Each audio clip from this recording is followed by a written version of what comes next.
It's a freezing cold Tuesday morning and the school parking lot is empty, except in the back, where the Millard North swim team is arriving for another early practice.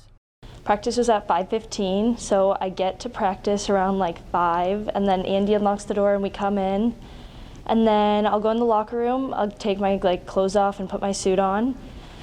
I come out and then I'll go to the closet where we store our equipment bags, and I'll get that and I'll fill up my water bottle, get all that ready, and then put our cap and goggles on.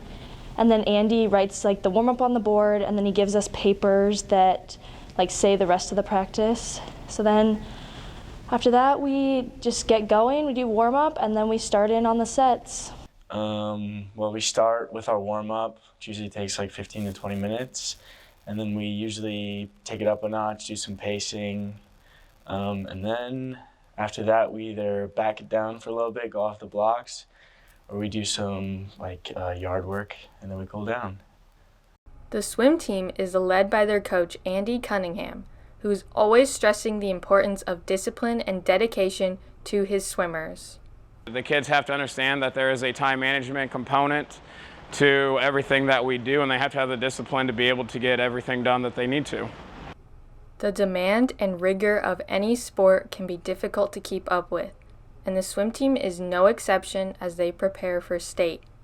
Your skin's always dry, your hair's always wet, especially in the winter it gets tough.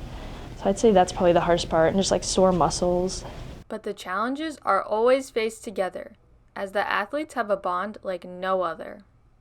I've known most of these guys for a couple of years. We've woken up at 5 in the morning with each other 3 months out of the year. We're a very tight, close group.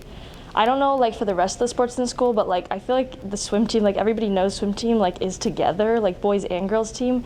We all eat lunch in here, we all gather here in the mornings, so I think we're just a very, very close group of kids. This has been Jadyn Paul and Maddy McGee with the Blue View.